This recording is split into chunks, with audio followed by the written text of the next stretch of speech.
Welcome everyone, my first ever YouTube video, and I'm going to start the only way I know how. I'm going to take you through the process of transforming this RAW into this JPEG using only Lightroom in about 10 to 15 minutes. I will walk you through my thought process going into it, my strategies, my workflow. I just want to give you what I didn't have when I was trying to learn. I want to just show you my entire process. So with that, if you're interested, if you like my work, if you like what you've seen, buckle in and let's get started.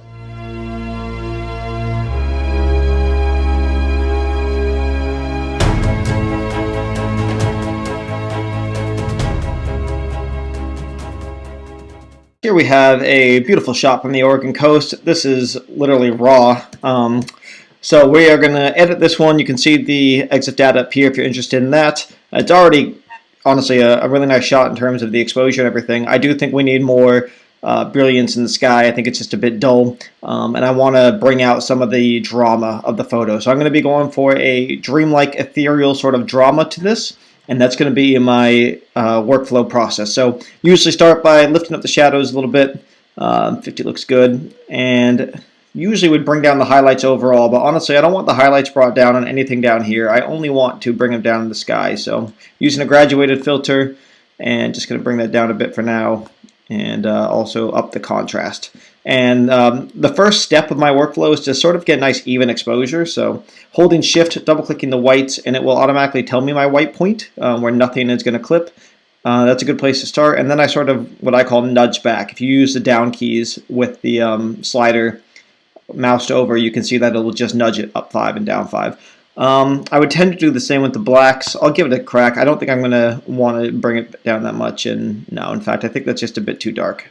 So take that back up.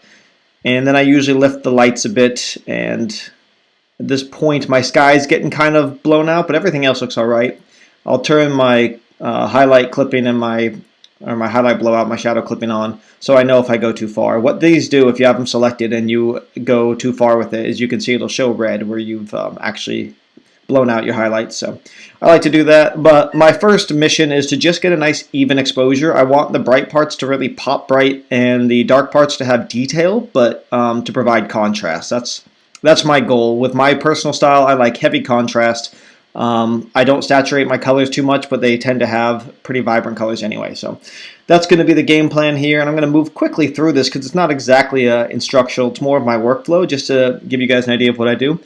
So my sky got really bright again. I'm putting another graduated on there, and I'm bringing the exposure back down on that. And you can see now we get some of the color and detail back in the sky. That's going to be the challenge with any landscape photo, especially shooting sunrise, sunset. Your sky is going to want to keep blowing out, and you're going to have to really do a good job of keeping that balanced. I'm also noticing this wave. It's not exactly blown out, but it is distractingly bright. I want attention to it, but not that much, so I'm just putting a little radial on there and bringing the highlights down, and that sort of feels more even to me. Moving right along, the other thing I often do is nudge my highlights up to see what that does. And I think it's going to give a nice little pop to the highlights again. So this has just been my exposure setting, this first step, and I think that's a nice place to start. I might bring the shadows up a little bit. I feel like this rock in particular is just not showing quite enough detail, but yeah, good place to start. So now I'm going to get into my color, and what I'm really trying to do is I want to add some sunset vibrancies to it. Not sure if that's a word enough. I want some reds or some oranges or some goldens, and this is not quite there. The first thing I'm going to do a big radial, and I'm going to invert that so that it is only affecting mostly my sky and the edges, and it's going to kind of act as a vignette. I'm going to bring the exposure down even more in this section. What that's going to do is it's going to keep our focus right here, which is the most interesting part. The sky is just meant to accentuate the scene in this particular shot, and in most of my photographs, that's what I'm trying to do. So I want your attention here in the middle, definitely in this section, and I'm also going to play with the colors and the temperature up here because I feel like it's like by default, it's kind of a weird color toning. So I'm going to add a bit of purple and a bit of warmth. And I'm just going to sort of play with these, going back and forth between the two to see if I can find a place that gives it the sunset feel I want without looking, overdone. So that's going to be it for now. I'm not sure I love it yet, but I'm going to have to put some time into that sky for this particular photo. I do love this orange, I do love these waves, and I love this ethereal haze. So the question I always ask myself is, what is it that I love? That's what I want to accentuate. What is it that I dislike? I either want to make that something I enjoy or make it non-distracting. So in this case, I love this wave action, I love this bit of orange, and I love this atmosphere. I also like these waves as complementary pieces. So I'm going to accentuate my haze as something I like anyway. I'm just going to throw another radial on. I use radials a lot. And I'm going to, rather than dehaze, I'm actually going to add just a little bit of haze. I will delete it to see what I've done and then undo that delete. Yeah, it's subtle. This haze is already so thick, I don't think I need to do much with it. I am going to do another little radial over here, and I'm going to do the same thing. I'm going to kind of accentuate that haze a bit so it's more even across. And what that does is it also sort of spotlights this orange. The last thing I'm going to do, because I just realized it sort of muted my colors there, is I'm going to go into this radial filter. I'm going to select my brush. I'm going to use my undo brush, which is holding Option. You can see that it's going to remove the brush, and or sorry, the mask. And I'm just going to clear this rock because the haze should be behind it. So this makes more sense visually. And now we can see that the haze is behind it, no longer affects this area, which is what we want. So that's looking pretty good already, and we're only about 2 minutes in, I think. So I do a lot of split toning. It's one of the last things I learned to use, but I really love it to help craft your personal style. I think it's really important. So it took a long time to learn what the different hues look like and how they're going to affect it. The easiest way to kind of learn that is if you hold Option and start sliding, you can see the color that it's going to infuse into your image. So I just know by now that 0 is going to be a red. So I'm going to actually insert a bit of red into this. And I'm sorry, I probably should have said you hold Option and move the highlights, and that shows you what color is going to be injected into your photo. So if you want to, if you like pink, if you want to give your overall feed or your look to be pink, you could come to about 300 on hue. And yeah, there's something for everything in here. I tend to use 40 for a nice warm glow. 50 is more of a golden glow, and then between 20 and 0 is sort of my reds.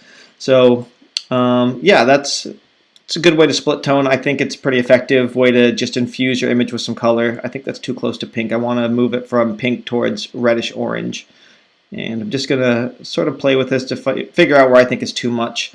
A good little trick is you can toggle that effect on and off by just clicking this button. So going without split toning here and then with the split toning added, it's pretty subtle. I don't know that I'm loving it. I'm going to take the balance down. Let's try that. And then again, I'm going to toggle this on and off because split toning is such a subtle change that you really have to go before and after to see.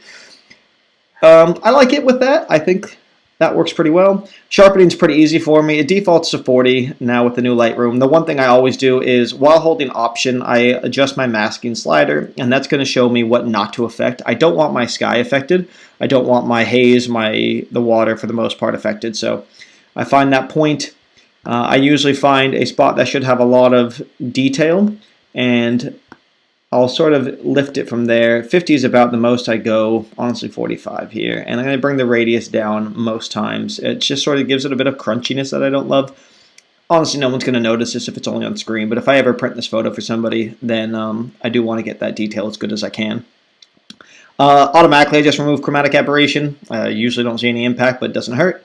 And I play with the enable profile corrections to see if I liked how it corrected. And in this case, I actually like it without. I feel like it's beveling the center a bit too much. It's too strong. So I'm going to turn that off. The last thing I usually do is add a pop of blue primary. I don't saturate my colors with the vibrancy saturation sliders very often. I don't even always use the blue primary, but I do find that that's the most effective way of saturating, in my opinion, for the images. So if I just click somewhere between 25 and 50, again, we can toggle that on and off to see the difference. It's not a drastic change, which is why I like it, but it seems to bring the colors I want to life. That orange got a nice little pop. Some of these oranges in the hills just gained some color. I am going to bring that down to closer to 25 because I think that's maybe just a bit too much. And the one thing I'm noticing is the sky just doesn't look natural to me still. Let's go to the before. This is where we started. That's after. It's too much, I think, on the the warmth in the purple. So I'm going to just bring the temperature back down. I think that was too much. And I feel like that's all right. Do I need to go towards green a bit? A lot of this is feeling it out. I actually think I'm going to go towards purple. It's kind of giving it more of that late sunset. Obviously, the sunset's way off the other direction. We're facing the opposite direction of the sunset. So it kind of makes some sense that the colors here are more towards the pinks and purple, which is what you get in the reverse sunset sky. The last thing I'm going to do now is a lot of sort of local adjustments. This is brilliant right here. It's nice and bright, just how I want it, but I want to bring the rest of this out a bit as well and sort of even that out without blowing out the highlights. So you can see that that's done a pretty good job there. I still feel like just a spray is a touch too bright. It's almost distracting.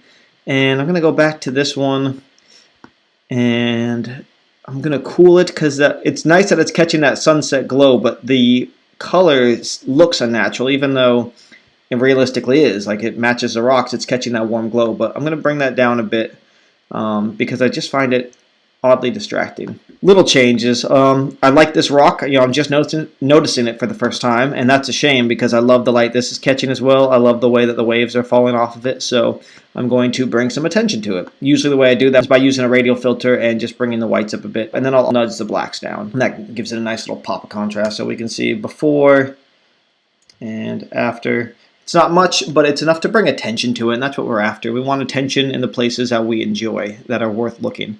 It's kind of the same for this rock. I actually find it distractingly dark compared to the rest of the scene, but there are some bright spots, so not exactly sure what that is. I will try to bring out the bright spots here that are catching light a bit more so that there's some nice natural contrast. And you can see it's blowing out here. I'm going to remove that in a second. But I prefer to use whites to exposure most of the time, and then I kind of come back down with the black so that the bright parts are popping and the dark parts don't distract. Create some nice contrast together. And then again, just brushing out the spot that shouldn't be affected. I don't use the brush as much as a lot of people, but there are times and places. This little section of here is catching light, but it's not really being brought out as much, so I'm just going to brush along there and do the same sort of thing. I'm going to increase my whites and my highlights. I'm trying to only target the part that actually has some light and not bring out the dark parts too much. And then the other thing that's going to happen is it's going to skew towards white. I want to keep that golden color, so I'm going to do that with the warmth and just sort of paint along here to give this some detail. I'm also going to do it over here. And it looks like it's still going a bit too white, so I'm just going to keep bringing this warmth up a bit. And we'll do the same up here. Perfect. And if we zoom back out, it might be a bit too bright compared to how dark the rest is. I'm going back and forth on that. This is part of my process as well, guys. I know what a general idea of what I want in the end, but I don't know the exact outcome. I kind of have to see the image come to life. I think this is actually going to work, but what I am noticing is that sort of vignette effect where I darkened all the outside and left this part the brightest. I really liked what that was doing, and I think it needs to be accentuated. I also think this stretch needs to be brought out just a bit more. So I'm going to lift the whites, and now it kind of is an even spread throughout. I think that looks more natural. I am going to fix the bits that overlapped here, so let's do that.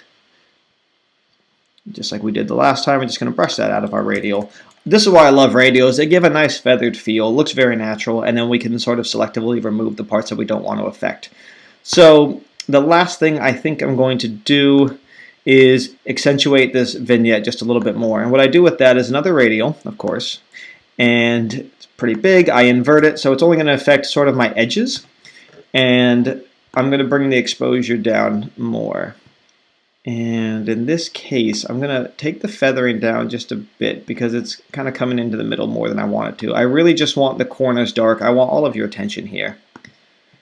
So if we look at the before and the after, a couple other little things I would probably spend a bit of time doing. I'm noticing that this corner is dark, so I'm just going to brush that, lift the shadows up to try to get that to even out so it's not noticeable. If that's not working, I might actually take it into Photoshop and just actually fix it.